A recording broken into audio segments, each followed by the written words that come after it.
우리가 이렇게 이 자리에 나올 수 있는 것도 얼마나 하나님의 크신 은혜인지.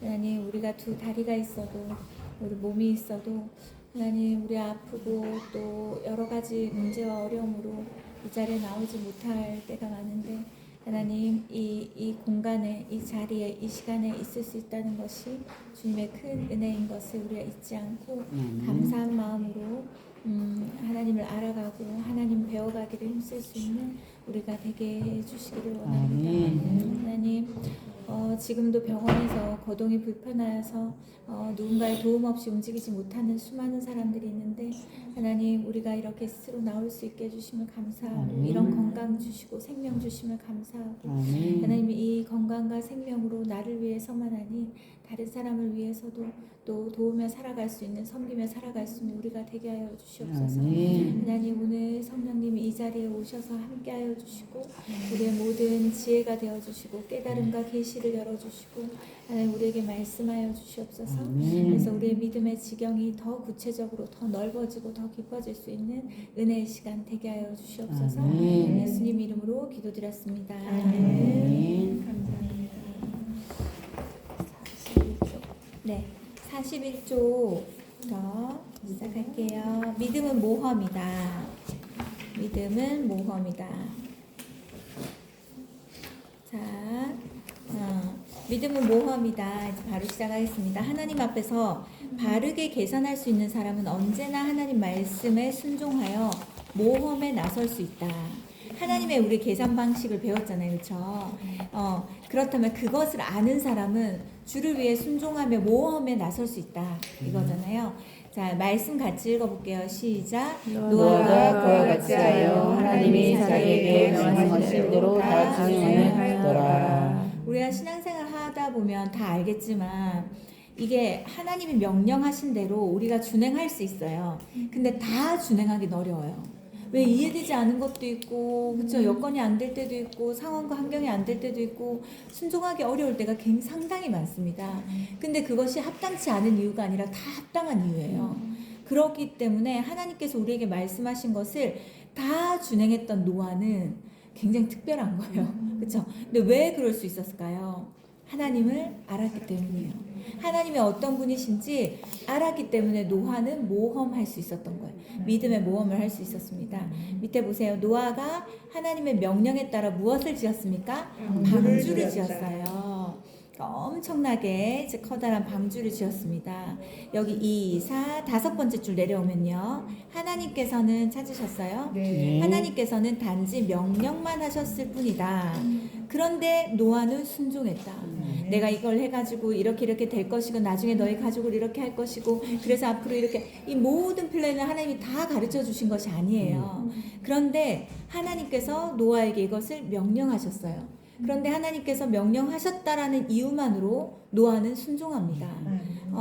그래서 옆에 보면 노아가 하나님의 명령에 순종하기 위해 자신의 전 재산과 전 인생을 거는 믿음의 모험을 감행한 것이다. 노아가 바보거나 엉뚱해서가 아니다. 노아는 바르게 계산할 줄 아는 사람이었다. 하나님의 명령이 무엇이든 그 명령에 순종하는 것이 영원을 얻는 가장 확실한 투자임을 노아는 알고 있었다. 하나님께서 불필요하게 쓸데없이 무모한 것을 우리에게 강요하시는 분이 아니라는 확신이 있었기 때문에 하나님께서 이렇게 말씀하셨다는 것은 우리가 이해가 됐든 이해가 되지 않든 앞으로의 계획을 알든 모르든 보이든 보이지 않든 나는 순종한다, 이겁니다. 노아는 하나님에 대한 깊은 신뢰가 있었고 하나님의 여러 설명이 필요 없이 하나님께서 이렇게 말씀하신다면 반드시 이유와 목적이 있고 그 목적은 선한 것이다, 나를 위한 것이다, 이것을 노아는 알았기 때문이에요. 그래서 무언가 우리에게 하나님께서 뭔가 요구하실 때 우리도 꼭 기억해야 돼요.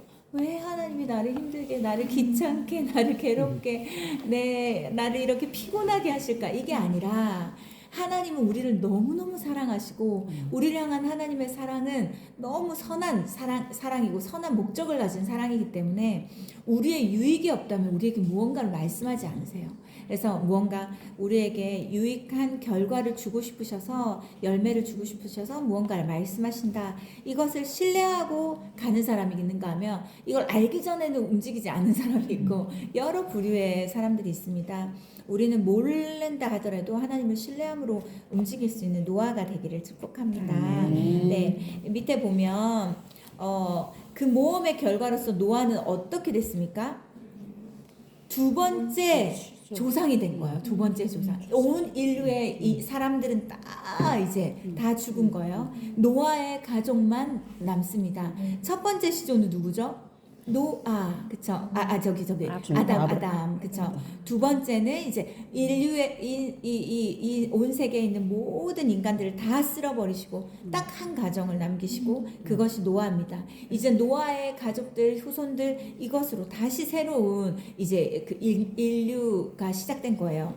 밑에 보면 세상의 모험은 도박 혹은 투기와 구별되지 않는다. 결과가 보장되지 않는 까닭이다. 세상에서의 모험은 굉장히 불안전하고, 그쵸? 굉장히 불안하고 확신을 할 수가 없습니다. 그 결과에 대해서. 그런데 하나님 안에서의 믿음의 모험은 그렇지 않습니다. 밑에 세 번째 줄 내려오면요. 그러나 믿음의 모험은 가장 확실한 신앙 행위이다. 하나님의 명령에 순종하기 위해 믿음의 모험은 하나님께서 그 결과를 책임져 주시기 때문이다. 우리는 모험하지만 그 결과는 누가 책임지십니까? 하나님께서 책임지십니다. 그리고 우리는 불완전하지만 하나님은 완전하십니다. 그렇기 때문에 우리의 모험은 절대로 실수나 시행착오나 어떤 어려움이 있지 않습니다. 왜냐하면 하나님께서 그것을 말씀하신 데는 반드시 그 결과까지 책임지신다는 뜻이기 때문에 그렇습니다. 그 밑에 보면 인생을 살다 보면 때로 끝이 보이지 않는 깜깜한 터널을 지나가기도 하고 혈혈단신으로 망망대해를 건너야 할 때도 있다. 그럴지라도 두려워하지 말라. 그 상황 속에서도 하나님의 뜻에 순종하기 위해 믿음의 모험을 감행해라. 되어 있어요. 하나님께서는 반드시 그 결과를 책임져 주시면 당신의 뜻을 이루실 것이다. 이 부분이 가장 중요합니다. 하나님께서 뭐라고 결과를 책임져 주시기 때문에 우리는 어떻게 해야 된다고요? 이제 끝이 보이지 않는 캄캄한 터널 지나고 혈혈단신으로 망망대해를 건넌과 같은 어려움 가운데 있다 할지라도 우리는 무엇 하지 말아야 된다고요? 두려워하지 마라. 하나님 뜻에 순종하기 위해서 믿음의 모험을 감행해라 라고 되어 있어요.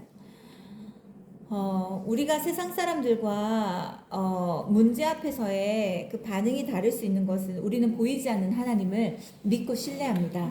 그렇기 때문에 보이는 것에 의해서만 우리가 반응하고 그 현상에서만 반응하지 않습니다. 우리는 보이는 현상도 보지만 보이지 않는 하나님의 역사와 하나님의 마음과 하나님의 뜻과 하나님의 모든 일하심을 우리가 함께 보는 믿음의 사람입니다. 그래서 세상 사람들과 우리 같은 반응을 한다면 똑같은 문제 앞에 같은 반응을 한다면 우리는 믿음의 사람이 아닌 것이죠. 세상 사람들과 다를 것이 하나도 없고 우리는 보이는 것에 의해서만 움직이는 사람이 됩니다. 그렇죠? 무늬만 그리스도인이 말로만 믿음의 사람이라는 것이죠. 그런데 우리는 보이는 것에 또 보고 우리가 판단해야 되지만 보이지 않는 하나님께서 지금 이 모든 상황들을 다 아시기 때문에 이것 안에 내가 어떻게 반응하길 원하시고 그리고 하나님은 어떻게 일하실 것이며 이 문제를 해결하기 위해서 하나님은 어떻게 나를 도우실 것인가 이것을 우리가 기대하고 믿음으로 기다리는 그런 사람이 진짜 믿음의 사람인 거예요. 그래서 보이는 현상에만 반응하는 것은 믿음이 아니다. 보이지 않지만 하나님께서 지금 어떻게 움직이고 계시는가, 이 문제를 어떻게 바라보고 계시는가, 그리고 나는 이 문제 앞에서 어떻게 반응하기를 원하시는가, 무엇을 생각하기 원하시고 어떤 순종을 하기 원하시는가, 요것을 찾고 행동하는 사람, 그 사람이 진짜 믿음의 사람입니다. 오른쪽에 보세요. 이제 이 목사님은 사회생활을 다 하고 나서 마지막에 이제 그 끄트머리에 37살에 신대원에 들어가셨어요. 그 내용이 딱 나옵니다. 그런데 요것이 분명히 모험이었어요. 그쵸? 37이면 남자들이 이제 어느 정도 사회에서 조금씩 자리를 잡아 이제 그 길을 이제 쭉 가기 위한 그 시기입니다. 그런데 그때에 이제 이 길을 바꿨어요. 그쵸? 그런데 여기 보면은 한 10제줄 내려오면 나는 하나님께서 내게 하나님의 말씀을 깨닫고 가르치는 은사를 주셨음을 이 모험을 통해서 알았다. 이 모험. 신대원을 가고 말씀을 배우고 이런 모든 시간들을 통해서 나에게 이 말씀을 가르치는 은사가 있다라는 것을 주께서 알게 하셨다. 이 신대원으로 나의 인생길을 바꾸는 모험을 감행하지 않았으면 확인할 수 없었던 은혜였다. 하나님께서 우리에게 어떤 믿음의 모험을 요구하실 땐 우리에게 내가 몰랐던 은사들을 찾고 발견하고 또 하나님의 부르심을 찾고 부르심이 구체화되는 그런 일들이 있게 됩니다. 이분이 또 다른 책도 쓰셨는데 믿음의 글 나의 고백이란 책도 쓰셨는데요. 여기에 보면 밑에서 보세요. 한 3번째 줄 보면 이 책에는 자신의 수치스러운 과거를 공개적으로 고백하는 글을 썼다. 이게 얼마나 모험이겠어요. 자신의 민낯이 다 드러나는 거예요. 벌거벗은 자신의 모습을 그냥 사람들한테 공개하는 겁니다. 이것이 굉장히 모험이었습니다. 이분에게는 용기가 필요한 부분이었어요. 그렇죠? 그런데 밑에 보면 한 권의 고백록을 쓰면서 하나님께서 내게 글 쓰는 은사를 주셨다는 사실을 알게 되었다. 이분이 글로 이제 어떤 믿음의 사람들을 일으키고 그들에게 믿음을 심어주는데 탁월한 은사가 있습니다. 그래서 근데 그 글을 씀으로 인해서 나의 고백이라는 이 글을 씀으로 인해서 이런 은사를 발견하게 되었다라고 되어 있고 또 넘겨보세요. 그러면 또 여러 가지 이제 이분의 이제 여러 가지 사역들이 막 나옵니다. 제네바 한인교회 뭐 섬겼던 게 쭉쭉쭉 나오는데 여기 그러나 2번째 단락에 보면 여러 가지 그 모든 상황들이 닥치고 뭐 여러 가지 어려운 상황들이 있었지만 아내가 내가 믿음으로 모험에 감행할 수 있도록 나를 등 떠밀어 주었다. 그 모험 때문에 제네바 한인교회에서 3년 동안 섬길 수 있었고 해외 동포에 대한 사랑의 은사를 심어주셨다. 그래서 이분이 한국에 와서도 그 사람들을 위해서 계속해서 섬기며 기도하며 도울 수 있는 방법을 찾아 그들을 섬기는 일을 할 수 있었다. 이겁니다. 목회 잘하고 있다가 갑자기 어디 외국으로 가는 게 쉽지 않고 외국에서 목회를 잘하고 있다가 갑자기 한국에 와서 이런 게 목회의 이런 그 방향성을 확 바꾸는 게 쉬운 일이 아닙니다. 그렇지만 하나님께서 그 길을 인도하시고 이끌어 주시고 상황을 열어 주셨을 때 믿음을 가지고 그것을 선택했을 때 하나님께서는 또 여러 가지 것들을 또 확장시켜 주십니다. 우리에게. 자, 그 다음에 45조 위에 맨 위에 보세요. 믿음의 모험을 통해 하나님께서는 내 영성의 깊이를 심화시켜 주시는 보너스를 주셨다. 우리가 믿음의 모험을 할 때 하나님은 항상 우리에게 무언가를 더해 주시는 분이시지 우리에게 무언가를 뺏으시는 분이 아니에요. 우리에게 뭔가를 하나를 요구하시잖아요. 하나님이 열을 주시려고 하나를 요구하시는 분이세요. 보세요. 11조도 마찬가지예요. 열의 하나를 하나님 앞에 드리잖아요. 우리가 모든 것이 주께로부터 온 것임을 알고 열의 하나를 드립니다. 열의 9을 지켜주시고 보호하시는 분이 하나님이십니다. 그리고 플러스 알파로 또 우리가 생각지도 못한 필요들을 채워주십니다. 막아주시고 채워주시는. 그래서 이런 하나님이 얼마나 좋으신 분이라는 걸 알게 되면 주를 위해서 하는 모험이 절대 무모하지 않습니다. 그래서 여기 보면 하나님은 항상 우리에게 무언가를 더해주시는 분이시고 보너스로 무언가를 늘 더해주시는 분이시다라는 거 기억하시고 밑에 보면 하나님 뜻에 순종하기 위해 자신을 던지는 믿음의 모험에 나서지 않는 사람은 하나님께서 자신에게 이미 주신 잠재력과 은사를 제대로 확인할 수가 없다. 이게 드러나지도 않고 개발되지도 않습니다. 하나님 앞에서 이 모험을 감행하지 않는 사람들에게 노아처럼 믿음의 모험을 감행하기를 두려워하지 말라. 믿음의 모험을 통해서만 우리는 하나님께서 얼마나 위대한 분이신지 하나님께서 우리에게 얼마나 귀한 잠재력과 은사를 주셨는지 확인하게 될 것이요 결과적으로 우리 삶의 의미와 가치가 달라질 것이다. 하나님께서 우리를 어떤 자리에 무엇을 하라고 부르신 데는 반드시 이유가 있습니다. 그런데 그것이 쉽지가 않아요. 쉽지 않잖아요. 다들 해보셨잖아요. 쉽지가 않습니다. 그런데 그 자리를 부르신 데는 하나님의 분명한 목적과 그 이유가 있습니다. 근데 그 자리를 지킬 때 그걸 알 수 있어요. 그 자리 지킬 때 알 수 있습니다.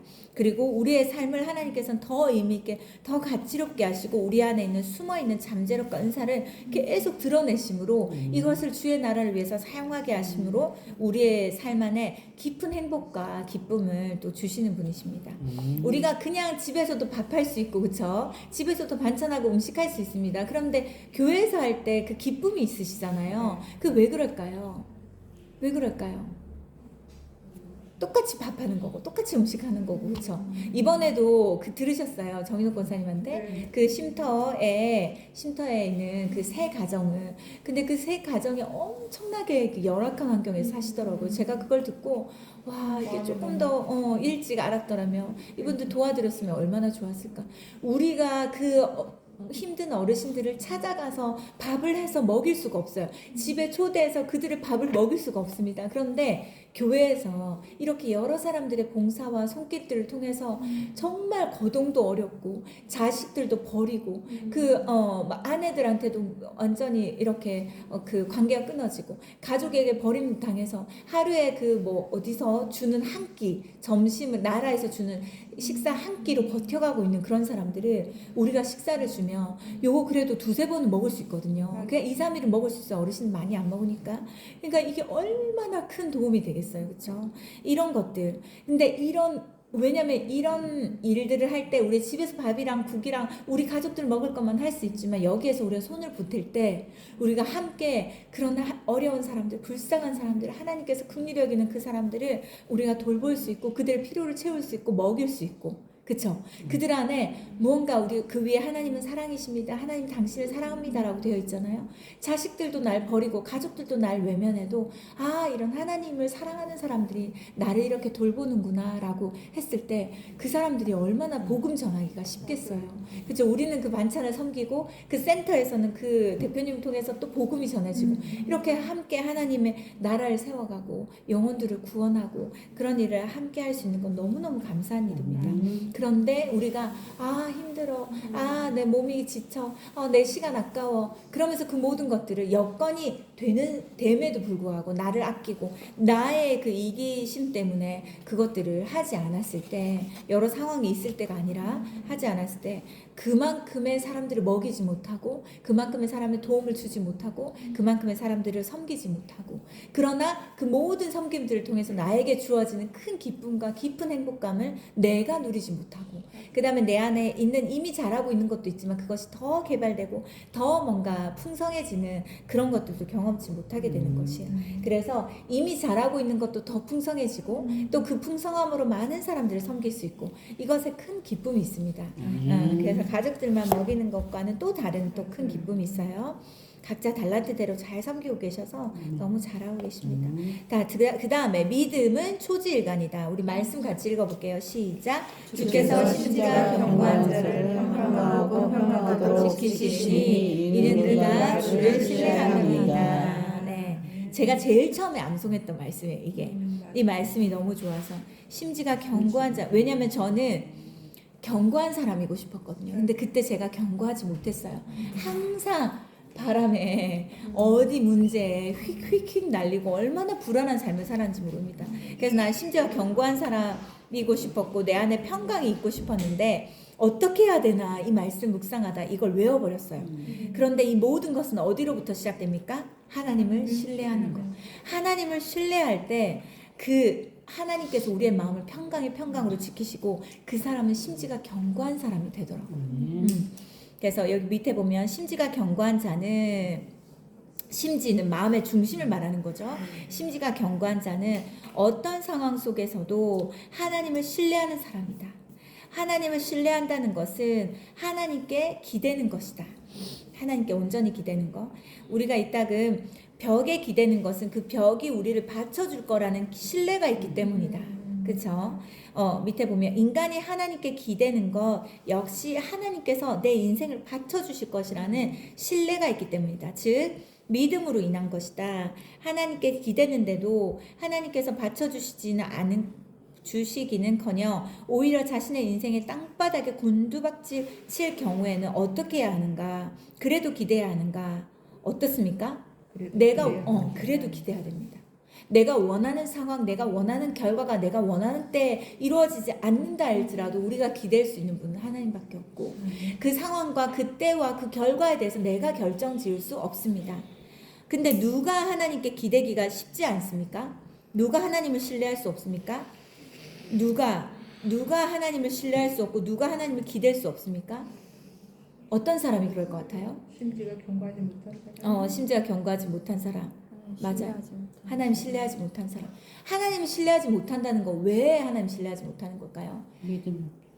하나님을 신뢰해야 되는 이유들을 찾기보다 자신이 생각하는 합당한 생각들 있잖아요. 자신의 생각, 자신의 신념, 이거는 이래야 돼. A 더하기 B는 C여야 해. 라고 생각하는 자신의 생각들이 가득 차 있으면 하나님에 대해서 신뢰하기가 어렵습니다. 그래서 그래서 굉장히 단순한 사람들이 하나님 신뢰하기가 쉽습니다. 신앙생활들도요, 단순한 사람이 하는 것이 훨씬 더 쉬워요. 은사들을 굉장히 빨리빨리 받고 빨리빨리 개발하고 은혜를 빨리빨리 받는 사람들이요, 굉장히 단순한 사람들이에요.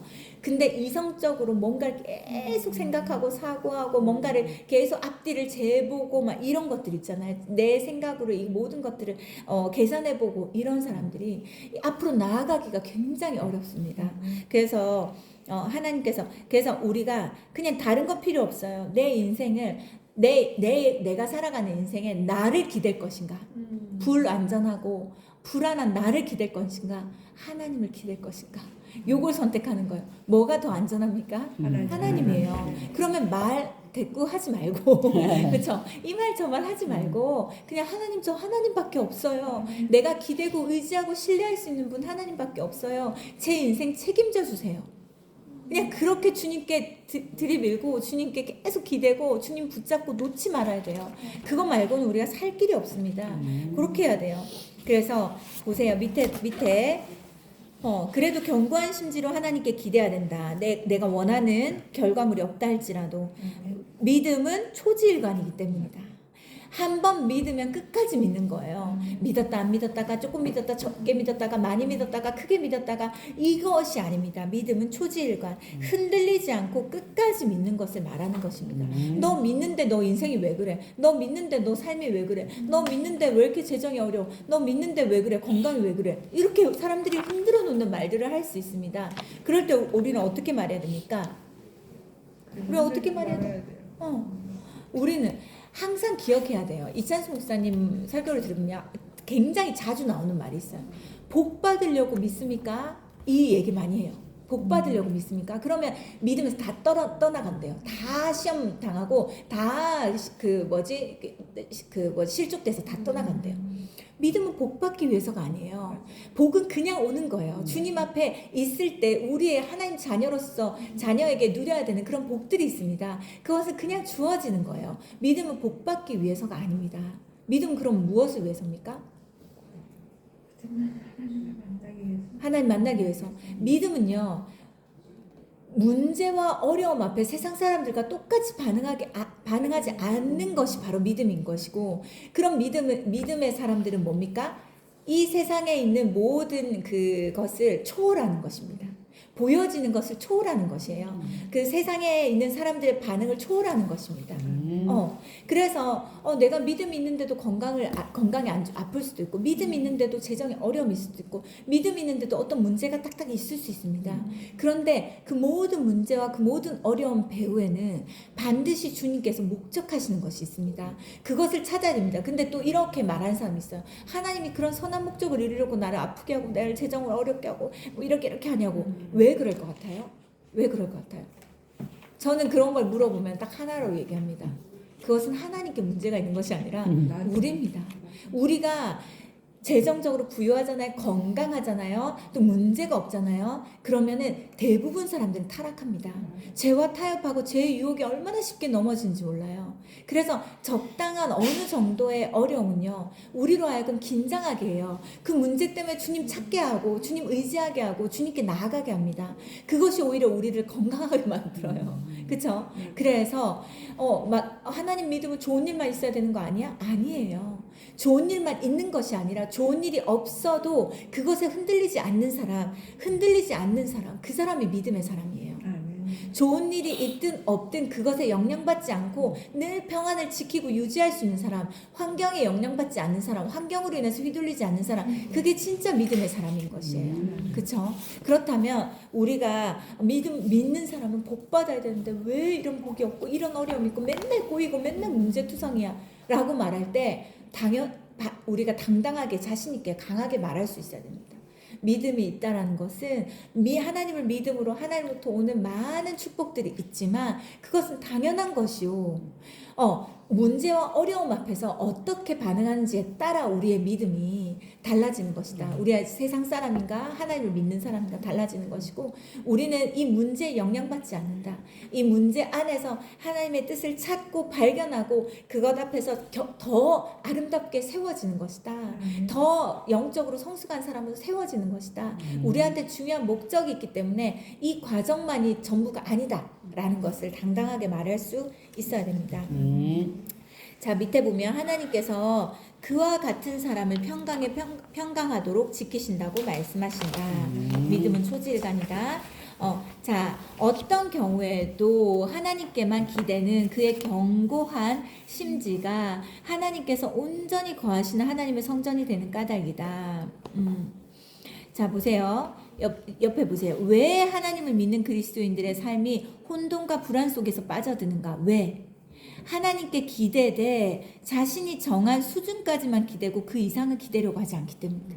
요만큼은 가능합니다. 더 이상은 안 되겠어요. 놓아버리는 거예요.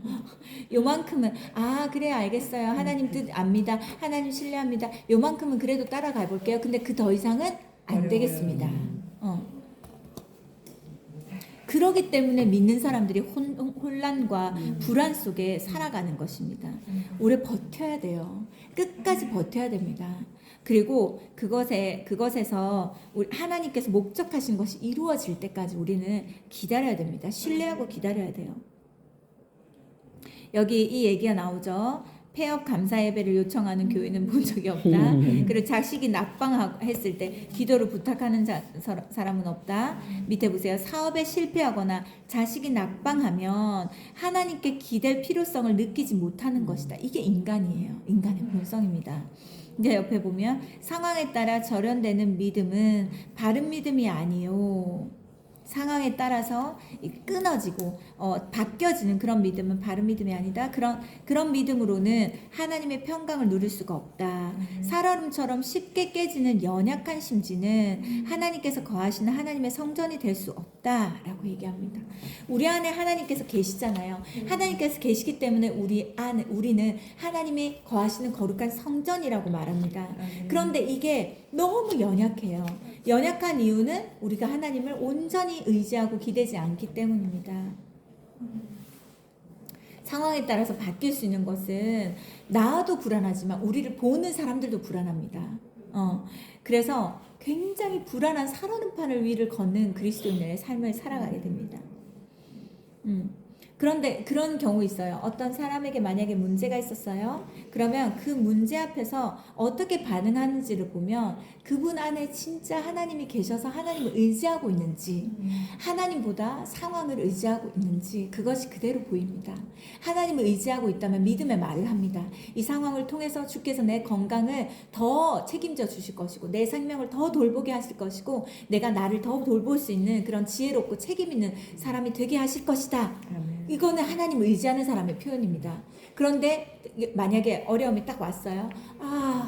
난 이래요. 난 이래서 몸이 약해요. 힘들어요. 그것만 생각하고 그것에만 집중한다면 내 안에 계신 하나님을 의지하고 기대는 것이 아닐 수 있다는 것입니다. 밑에 보면 성경에 등장하는 신앙 위인들 가운데 세상에서 실패를 겪지 않은 사람이 있었던가? 세상의 실패는 그 실패를 하나님의 섭리로 받아들이는 사람에게는 하나님에 의해 새롭게 세움받기 시작하는 하나님의 은혜의 손길이다.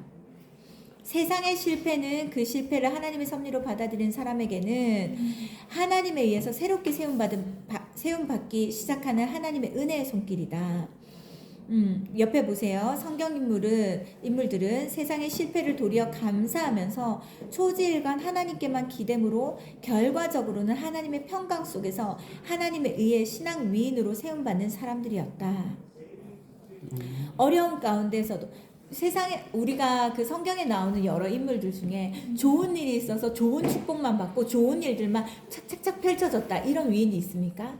그렇지 않아요. 다윗도 요셉도 노아도 방주를 지을 때 얼마나 사람들이 조롱하고 핍박했는지 모릅니다. 미친 사람이라고 했어요. 그렇죠? 산 꼭대기에 배를 짓고 있으니까 그건 아무도 이해하지 못하는 사람이었어요. 그러나 노아는 흔들리지 않고 방주를 하나님 말씀하신 방주를 끝까지 지었습니다. 그렇죠?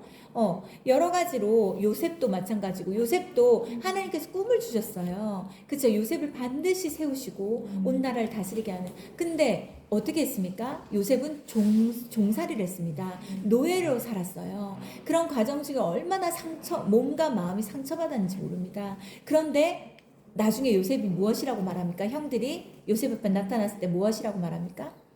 이 모든 것을 하나님께서 하신 것이다. 그리고 내가 지나온 모든 시간 안에 하나님은 나와 함께 하셨다. 이걸 이야기합니다. 이게 믿음인 거예요. 이게 믿음. 그래서 밑에 보면 우리의 계획이 무산되고 우리의 자식이 우리의 기대에서 어긋나더라도 오히려 감사함으로 초지일간 하나님께 기대야 한다. 밑에 보면 심지가 견고한 우리를 하나님께서는 당신의 평강 속에서 반드시 책임져 주실 것이다. 믿음은 초지일간이기 때문이다. 네. 그래서 문제 앞에서 내 믿음이 흔들리는가?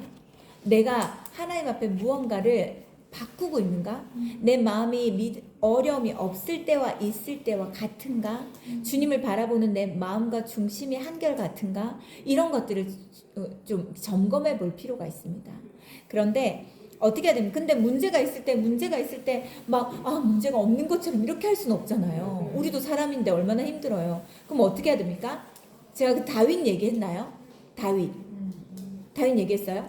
다윗이 그렇게 고난과 어려움 속에서도 미치지 않을 수 있었던 이유 얘기했어요? 얘기 안 했죠?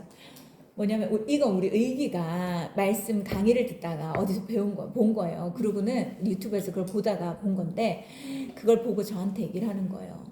자기가 지금까지 제일 안 되는 게 자기가 너무 힘든데 이 힘든 마음을 솔직하게 이야기하는 게 너무 안 됐대요. 정직하게. 왜냐면 얘가 어렸을 때부터 목사님 아들로 자라. 이 착하고 그 사람들이 또 칭찬하잖아요. 이 칭찬은 또 사람들이 그 칭찬을 받는 사람은 거기에 또 묶이게 돼 있거든요. 난 이런 사람이어야 돼. 이런 사람이어야 돼. 이러니까 마음에 불편함과 어려움이 있을 때 그래서 지금 이제 그 상근 예비역으로 일하고 있잖아요. 거기에서 동대장님이 한 분 있어요. 위에 선임이 2명 있었는데 다 나가고 동대장 한 분인데 이분이 엄청나게 감정이 변화가 심한 사람이고 그러니까 어떻게 맞춰야 될지 모르는 사람, 언제 어느 때 어떻게 불똥이 튈지 모르는 사람, 굉장히 그리고 그 분노와 화와 이런 게 되게 많은 사람, 그래서 얘가 어떻게 맞출 줄을 모르는 거예요.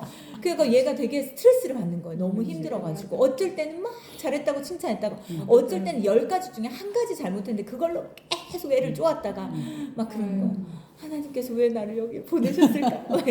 다 이유가 있을 거야. 그런데 얘가 하나의 이유를 찾았다는 거예요. 그걸 말씀을 들으면서 찾았대요. 다윗이 자식도 자기를 죽이려고 하고 온 사람들이 자기를 죽이려고 그 사울도 자기를 죽이려고 쫓아오고 맨날 도망자로 살아가요. 평생 도망자로 살아갑니다. 그런데 다윗이 정신질환에 걸리지 않고 정신병에 걸리지 않고 그 미치지 않을 수 있었던 이유 뭘까요? 시편을 보면 알 수 있대요. 뭘 것 같으세요? 우리 통도 많이 했잖아요. 하나님 앞에. 네. 하나님 앞에 하나님 앞에 그 대상을 저주하지 않고 하나님 앞에서 저주했대요. 하나님 앞에서 모든 마음을 다 쏟아요. 그래서 시편 말씀 보면 이렇게 말해도 되나 싶을 말들 있잖아요. 막 이렇게 말해도 되나 이렇게 말하면 안 될 것 같은데 이런 것들 있잖아요. 너무 정직하다, 너무 솔직하다. 이것을 사람에게 그 저주를 쏟지 않고 하나님 앞에서 모든 마음을 다 쏟은 거예요. 그러니까 이 하나님 앞에 다 토해내고 또 토해내니까 사람 앞에 하지 않고 그러니까 이게 마음에 남아있는 게 없잖아요. 그러니까 또다시 주님과 함께 이 모든 어려운 상황들을 감당할 수 있고 또 하나님 앞에 토해내고 또 감당할 수 있고 토해내고 이 모든 것들을 할 수 있었던 거예요. 왜일까요? 다윗은? 사람들이 나에게 어떻게 대하는지가 중요한 것이 아니라 다윗은 하나님이 나를 어떻게 보시는지가 가장 중요했어요.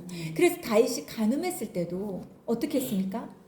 간음했을 때도 하나님과 내 사이가 멀어질까봐, 이 친밀함이 깨질까봐, 하나님의 그 성신, 거룩한 영이 나에게서 떠나갈까봐 다윗은 가장 두려워했어요. 왜냐하면 하나님과의 그 친밀함이 가장 중요했던 다윗이었기 때문입니다. 그래서 우리가 어떻게 해야 됩니까? 우리가 누가 나한테 해코지했어요. 누가 나한테 막 뭐라 했어요. 어려운 마음을 줬어요. 그래서 의기가 어떻게 했냐면 성전에 아무도 없을 때 와가지고 하나님 앞에 다 토해낸 거예요. 동대장님이 나한테 이렇게 했고요, 저렇게 했고요. 막 그래서 내가 너무너무 싫었고요. 막 진짜 어른이었지만 진짜 욕하고 싶었고 뭐 이러고 싶었고 이것들을 막 다 토해낸 거예요. 근데 이러고 나서 나 집에 들어오는데 엄마 속이 뭔가 뻥 뚫린 것 같아. 엄마 속이 얼마나 개운하고 시원한지 몰라. 난 이번에 이걸 배웠어요. 이걸 배웠어요. 합당하지 않게 나에게 무언가 요구하고 뭔가 나를 너무 힘들게 하고 괴롭게 하는 그 사람들 앞에서 내가 어떻게 해야 되는지. 근데 그 다음 과정이 있어요. 그 다음 어떻게 했을까요? 다 쏟아냈어요. 그리고 난 이제부터 이렇게 할 거예요.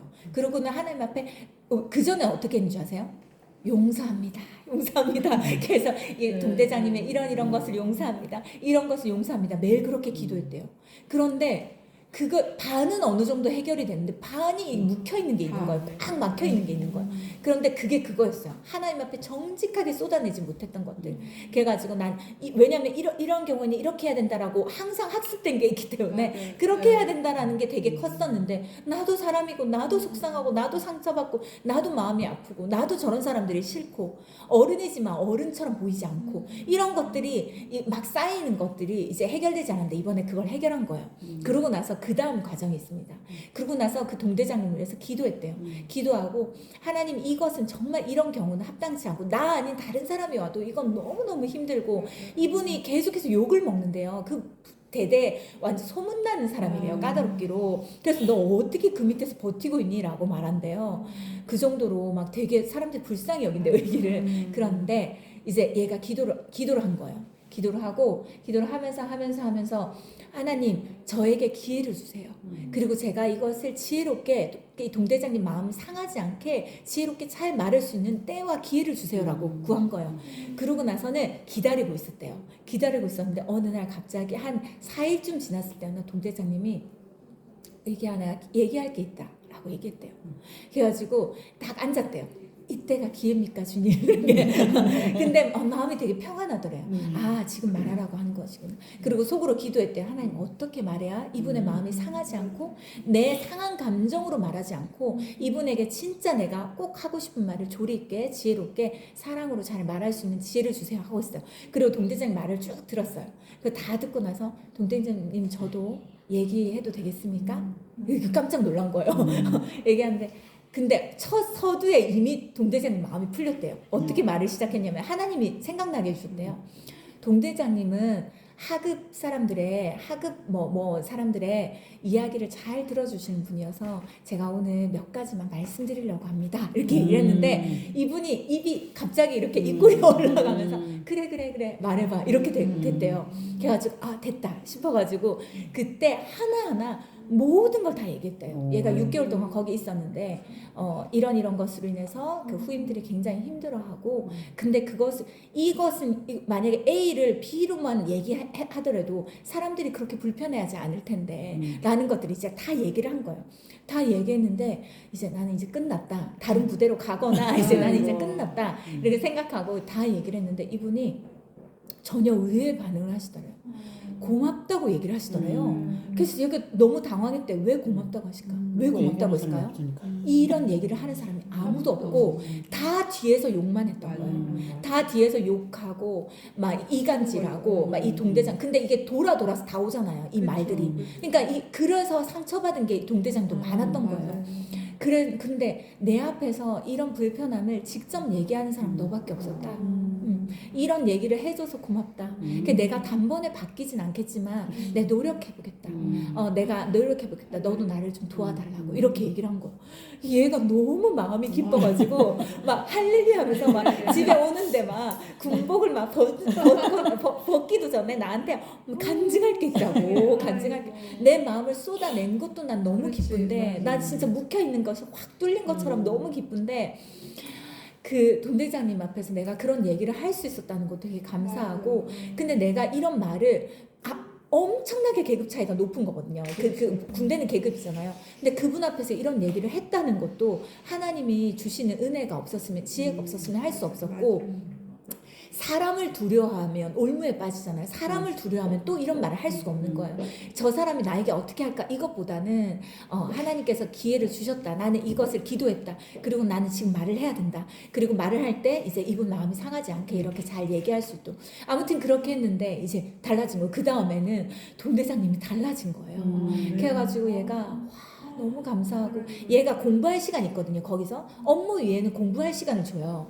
얘한테는 이 영어를 놓치면 안 돼요. 근데 뭘 잘못하잖아요. 얘가 실수를 하잖아요. 그럼 공부를 못하게 해요. 그러니까 이 공부를 못하게 하는 걸로 이걸로 얘를 계속 쪼우는 거예요. 그런 식으로 스트레스를 준 거예요. 그런데 이제 아무튼 이렇게 해가지고 이제 하나하나 의기에 대해서도 이해하고 서로 이해하고 배려하고 막 이렇게 하면서 훨씬 더 근무의 그런 상황들이 훨씬 더 좋아진 거예요. 그래서 제가 그러면서 얘가 내가 그랬거든요. 그 전에 동대장 때문에 너무 스트레스 받아 힘들어요. 오늘은 또 뭐에 터질지 몰라서 불안해요. 막 이러는데 내가 그때마다 얘가 다른 부대로 갈 수도 있었대요. 다른 근무지로. 근데 얘가 여기를 선택했었대요. 근데 엄마 내가 왜 여기를 선택했을까? 그러는 거예요. 그런데 왜냐면 그 부대 그 동대장님 엄청 좋은 분이래요. 근데 나는 하나님 안에서 우리가 어떤 결정과 선택을 하든 그것은 실수가 없어. 하나님 안에서 실수가 없어. 그렇다면 이 동대장님과의 관계 속에서 주님이 분명히 너에게 목적하신 것이 있을 것이고 하나님께서 너의 어떤 부분들을 다듬으시고 말씀하시고 가르치시는 것이 있을 거야. 그걸 찾아야 돼. 그걸 찾으면 하나님께서 그걸 어느 때까지 이분과 함께하게 하실 것이고 그것이 통과되고 그것이 지나가면 또 다른 환경 가운데를 하나님께서 보내주실 거야. 이렇게 얘기를 했어요. 근데 엄마 그게 말이 쉽지 내가 얼마나 힘들다고 막 이러면서 엄청 막 힘들어하는 거예요. 그러니까 엄청 일방적이에요. 도시락을 제가 싸주거든요. 도시락을 싸주는데도 오늘 피자 먹자. 그럼 피자 먹어야 되는 거야. 엄마가 이거 싸준 뭐 안 되는 거야 아무것도. 그러니까 막 얼마나 일방적인지 아시겠죠. 강하고 일방적이고. 근데 아무튼 그렇게 됐어요. 그러고 나서 그 과정이 다 지나고 나서 애기가 그런 얘기를 하는 거예요. 내가 이번에 엄마가 그때 그런 말을 했잖아요. 그래서 내가 이번에 하나님 앞에서 배운 게 있다. 그리고 내가 달라진 게 있다. 성장한 게 있다. 그게 뭔지 자기 보니까 자기는 친구나 요 한두 살 차이 나는 사람과 갈등이 있을 때는 그걸 해결할 수 있었대요. 근데 어른들과 한참 20살도 많고 30살도 많은 그런 어른들과 갈등이 있을 때 그걸 어떻게 해결해야 되는지 몰랐는데 한 번도 그걸 해결해 본 적이 없대요. 그런데 이번에 처음으로 그걸 해봤다는 거예요. 그렇다면 그리고 이런 생각이 들더래요. 이분이 워낙 유별난 사람이니까 이 밑에 있는 사람들은 다 커버할 수 있을까? 이제부터 쉬울 것 같아. 이 밑에 있는 사람들은 어떻게 이 관계의 갈등을 해결해야 되고 이걸 문제를 해결해야 되는지 알겠다는 거예요. 그러니까 너무 강조를 만들어가지고 그 밑에는 충분히 커버할 수 있겠다고 얘기를 하는 거예요. 그러니까 하나님께서 물론 괴롭고 힘든 시간들이 있었지만 그 괴롭고 힘든 것에 대해서 어떻게 풀어야 되는지 어떻게 해결해야 되는지 얘는 알았고 그 관계를 해결하는 그 방법들을 이번에 처음으로 모험해 본 거예요. 그리고 하나님 계속 속으로는 하나님께 계속 의지한 거예요. 하나님 나 여기서 쫓겨날 수도 있고 뭐 징계를 받을 수 있고 그렇지만 하나님 그래도 난 하나님 의지합니다. 사람을 두려워하지 않고 하나님 의지합니다. 이렇게 한 거예요. 근데 무턱대고 막 기도도 하지 않고 감정으로 타닥타닥 쏘으면 큰일 나겠죠. 무슨 일이 있을지 모릅니다.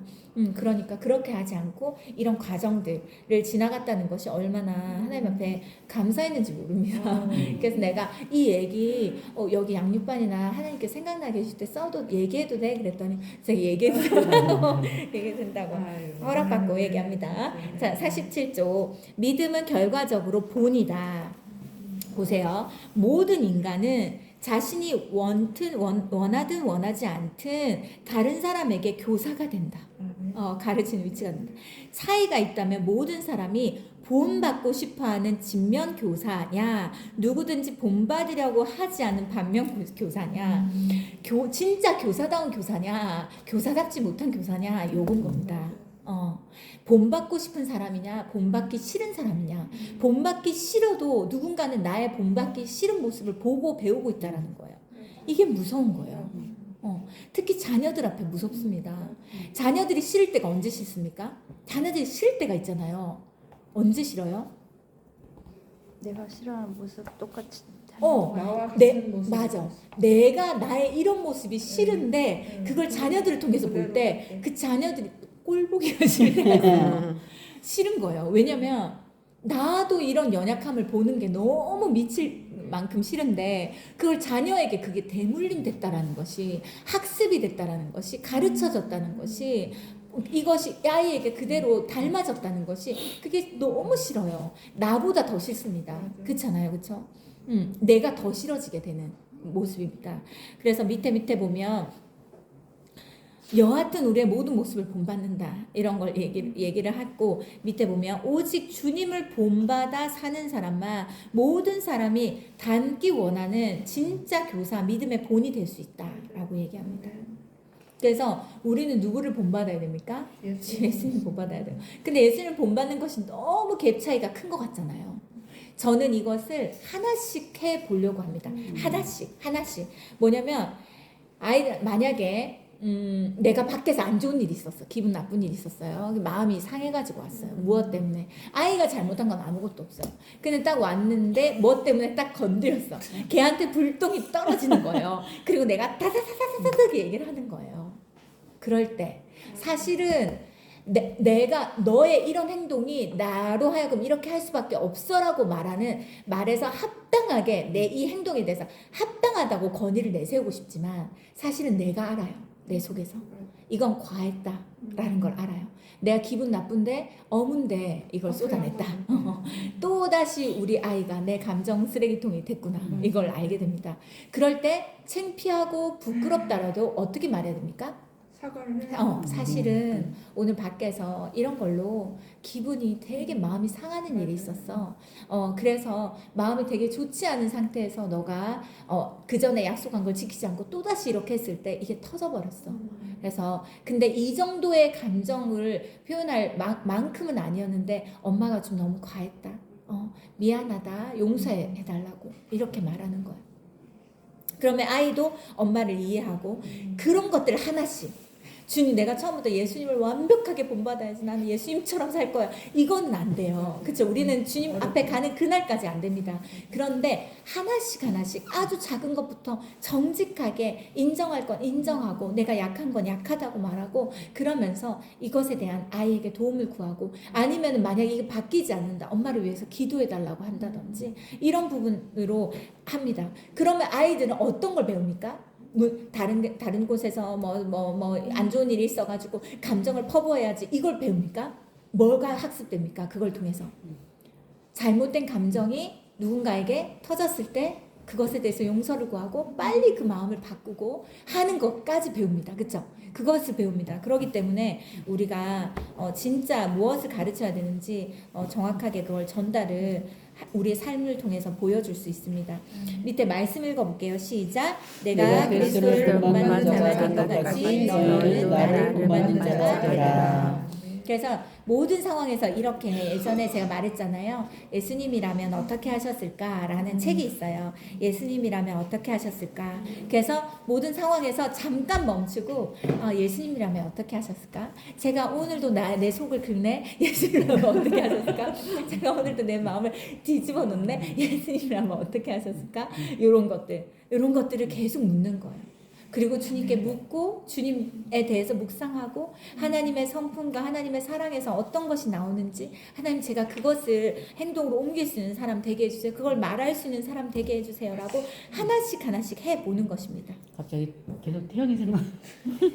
태영이가 아니 주일날 이제 옷을 입는다고 이거 이거 옷 입어보고 막 저거 입어보고 그러는데 하얀 티가 너무 꼬질꼬질한 거예요. 빨았는데도 이게 깔끔하게 안 입어가지고 막 음식 먹고 막 튀고 막 이런 거 이제 빨았는데도 그게 보이는 거여서 아이고. 너 그거 지금 그거 입으려고 그랬더니 이거 입을까 저거 입을까. 너 왜 이렇게 옷을 더럽게 입니? 나를 갖다 확 찌르더니 엄마 왜 말을 갖다 그렇게 말을 갖다 왜 그렇게 하냐고 그래서 상처받았다고 나보고 나가래. 흰색은 변색이 그래서 잘 내가 돼요. 흰색은 1년에 한 번씩 상처받았대. 미안해. 상처받았어? 엄마는 그냥 얘기한 건데 그랬더니 아니 내일 주일날 입을 건데 깔끔하게 입어야지 옷을 막 여기 이렇게 되는 거는 어떻게 입어? 그랬더니 그래도 말을 갖다 그렇게 그치 같은 말이라도. 그래서 내가 사과를 했어요. 미안하다고 엄마가 말을 그렇게 해서 미안하다. 엄마 그런 생각이 그런 말 저기 아닌데 말을 그렇게 해서 미안하다 그랬더니 이미 상처 받았어요. 나가요. 그러면서 그러는 거야. 그럼 어떻게 해야지 이게 이제 다시 하얗게 되냐고 물으면서 혹시 그런 따뜻한 물에 담가놨다가 하면 좀 깨끗해진다 그랬더니 알았다 그래서 미안해 막 그랬더니 이미 상처 받았어요. 맞아요. 그러니까 같은 말이어도 좀 되게 기분이 상하고 마음이 상할 때가 있어요. 진짜 우리가 가족들한테 너무 함부로 말할 때가 많아요. 그래서 진짜 말 조심을 해야 돼요. 진짜 말 조심해야 돼요. 이 밑에 보면 내가 예수 그리스도를 내 삶의 본으로 삼아 살았더니 나도 모르게 사람들이 나를 본받으려고 하더라. 이게 바울의 증언을 의하면 보면 내가 예수님을 본받으려고 하면 사람들이 나도 저렇게 되고 싶어요. 나도 뭐 집사님처럼 되고 싶어요. 나도 집사님처럼 그렇게 말하고 싶어요. 나도 집사님처럼 반응하고 싶어요. 나도 이런 상황에서 이렇게 생각하고 싶어요. 라는 사람이 그 대상이 내가 된다는 거죠. 그래서 옆에 보면 그러므로 여러분들도 나처럼 예수 그리스도를 본받는 삶을 살라 이렇게 말한 이 말씀에 대한 번역은 이거라. 이거 원래의 뜻은 이거다. 내가 예수님 본받으니까 사람들이 나를 본받더라. 내가 나를 본받으려고 하더라. 이렇게. 자 밑에 보면 바울이 이르되 베스도 각하여 내가 미친 것이 아니요 참되고 온전한 말을 하나이다. 바울이 이르되 말이 적으나 많으나 당신뿐만 아니라 오늘 내 말을 듣는 모든 사람도 다 이렇게 결박된 것 외에는 나와 같이 되기를 하나님께 원하나이다. 야, 보세요. 밑에 또 말씀 한번 보겠습니다. 나와 같이 모든 일에 모든 사람을 기쁘게 하여 자신의 유익을 구하지 아니하고 많은 사람의 유익을 구하여 그들로 구원을 받게 하라. 나와 같이 모든 일에 모든 사람을 기쁘게 해서 자기의 유익만 구하지 말고 많은 사람의 유익을 위해서 그들도 구원받게 하라 이렇게 되어 있습니다. 밑에 보면 자기의 유익을 구하지 않고 많은 사람들이 구원을 얻을 수 있게끔 그들의 유익을 위해 살았던 바울은 결과적으로 주님 안에서 주님에 의해서 진짜 교사 참된 믿음의 본이 되었다라고 되어 있습니다. 밑에 보면 왜 세상 사람들은 귀를 닫고 그리스도인들을 본받으려고 하지 않는가? 오히려 그리스도인들은 조롱하잖아요. 그리스도인들이 자신의 유익만 구하는 자신의 유익만 구한다. 이런 모습에 질려버린 거예요. 그러니까 어떻게든 이익을 보려고 하고 어떻게든 손해 보려고 하지 않고 그러니까 믿는 사람이 하면 치를 떠는 사람들이 있습니다. 밑에 보면 우리를 살리시기 위해 당신 자신을 십자가의 제물로 던지셨던 예수 그리스도를 우리의 삶의 본으로 삼으라. 많은 사람들이 우리를 통해 주님의 구원을 입을 수 있도록 우리의 삶으로 그들의 유익을 구하라. 주님께서 우리를 모든 사람들이 본받기를 원하는 진짜 교사 참된 믿음의 본으로 세워줄 것이다. 영혼 구원은 그냥 되지 않습니다. 진짜 많은 대가가 필요해요. 네. 자, 보세요. 결론입니다. 첫 번째, 믿음의 개념을 새롭게 정립하면 할수록 우리의 믿음은 날로 새로워진다. 시편 96편 1절은 새 노래로 여호와께 노래하라고 명령한다. 믿음의 개념을 계속 정립할수록 우리의 믿음은 새로워져서 우리의 노래, 예배, 찬양은 새로워진다. 요걸 말하고 있고 요 끝부분에 보세요. 맨 끝에 둘째 바로 위에 우리가 믿음의 개념을 새롭게 정립해 갈수록 우리의 마음은 하나님 앞에서 새로워지고 새로운 마음으로 살아가는 우리의 삶은 하나님을 향한 새로운 노래가 된다. 내가 새로운 믿음의 삶으로 모험을 하며 살아가게 되잖아요. 그러면 내 삶이 주를 향한 노래가 된다. 저 사람은 저렇게 살았더니 저런 향기가 나고 저런 은혜가 있네, 저런 기쁨이 있네. 모든 사람들이 우리의 삶을 보면서 하나님을 보게 하는 그런 것이 됩니다. 두 번째 번째, 날로 새로워지는 믿음은 우리의 미래뿐 아니라 과거까지도 새롭게 한다. 우리의 믿음이 날로 새로워져 간다면 우리의 믿음이 새로워지는 만큼 우리의 현재, 미래가 새로워질 것은 두말할 것 없고, 그와 동시에 새로워진 우리의 현재 속에서 우리의 지난 과거까지도 새로운 의미로 승화시킨다. 아, 이때는 이런 이유에서 이렇게 되었구나. 그 일로 인해서 나는 지금 이런 사람이 되었구나. 그때 그 일이 없었다면 지금의 내가 없었겠구나. 새로운 해석이 생긴다는 거예요. 치유가 뭡니까? 상처 치유. 상처에 대한 하나님의 새로운 해석이 생기는 것이 치유입니다. 상처를 어떻게 바꿉니까? 과거를 어떻게 되돌려 놓아요? 바꿀 수 없습니다. 근데 그걸 어떻게 바꿉니까? 영적 세계 안에서 그 사건과 그 상황과 그 상처에 대한 하나님의 시각, 하나님의 눈, 하나님의 해석으로 우리가 바뀌는 것입니다. 그래서 상처와 부정적인 생각과 우울함과 어둠의 생각에 딱 사로잡혀 있는 것이 그 속에 빛이 들어오기 시작하고 진리가 들어오기 시작하고 하나님께서 말씀하시는 과거가 되는 것입니다. 그래서 과거도 새로워지는 것이죠. 그래서 밑에 보면 새로운 의미로 되살아난다. 그러면 우리의 날로 새로워지는 믿음은 그동안 우리를 스쳐 지나간 모든 시간들의 의미마저도 주님 안에서 새롭게 한다. 모든 것들이 의미가 새로워진다는 거죠. 그때 이래서 이렇게 됐던 거구나. 그래서 저는 지금요, 어려움이 있잖아요. 지금 문제가 있습니다. 문제가 없는 사람이 어디 있겠어요. 근데 이걸 생각합니다. 나중에 지금의 이 문제에 대해서 내가 나중에 이때에 이런 일을 하나님께서 또 이루시고 나의 어떤 부분을 새롭게 하시고 만지시고 성숙하게 하시고 다듬으시려고 나를 이렇게 하셨구나. 그것이 되어진 그때에 지금을 생각하면서 그걸 말할 때가 있을 거라고 생각합니다. 지금이 계속될 거라 생각하면 얼마나 앞이 깜깜한지 몰라요. 그렇지 않아요. 이때를 얘기할 그날이 올 것이다. 이때를 웃으면서 말할 그날이 올 것이다. 이것을 우리가 소망하는 거죠. 이 시간들은 다 지나갈 것이기 때문에. 그 다음에 결론의 세 번째, 날로 새로워지는 믿음은 사라지지 않는다. 성경에 등장하는 신앙 위인들은 모두 참된 믿음의 삶을 살았던 사람들이다. 밑에 네 번째 줄 보면 우리의 믿음이 날로 새로워져 가는 한 우리가 이 세상을 떠난 뒤에도 우리의 삶의 족적은 영원한 하나님 나라를 향한 예정표로 남을 것이다. 우리의 믿음의 대상이신 하나님께서 영원하시기에 영원하신 하나님을 믿는 우리의 믿음이 영원히 사라지지 않을 것이기 때문이다. 믿음의 사람은 돌아가셔도 눈에 보이지 않아도 그분이 남겼던 모든 믿음의 행동들은 후손들이 계속 말합니다. 계속 말해요. 우리 엄마는 이렇게 했고 우리 할머니는 이렇게 했고 우리 할아버지는 이렇게 했고 이런 것들.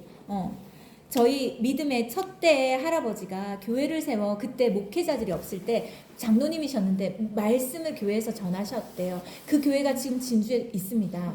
그러면 우리가 거기를 가서 보면 뭘 생각할까요? 아, 우리 할아버지가 이때에 이 교회를 세웠지. 그리고 산을 몇 개를 건너 여기에서 말씀을 전하려고 목사님이 없어서 이렇게 했지. 이런 할아버지의 믿음을 우리가 잊어버리지 말자. 이렇게 되는 거예요. 지금 몇 세대가 지났는데도 지금 그걸 생각하는 거예요. 우리도 생각해 보세요. 우리의 후손에 몇 세대가 지나 우리를 말할 때가 오는 거예요. 우리가 어떻게 살았는지. 잘 살아야 되겠죠. 밑에 맨 마지막에 보세요. 믿음의 개념을 늘 새롭게 정립하는 것은 참으로 중요하다. 날로 새로워지는 믿음 속에서만 지금까지 우리와 내가 함께 묵상한 모든 것이 삶으로 이어질 수 있다. 자, 이거 보세요. 우리의 믿음은 지금까지는 모호한 믿음이었지만 우리가 구체적으로 쭉 한번 살펴보았습니다.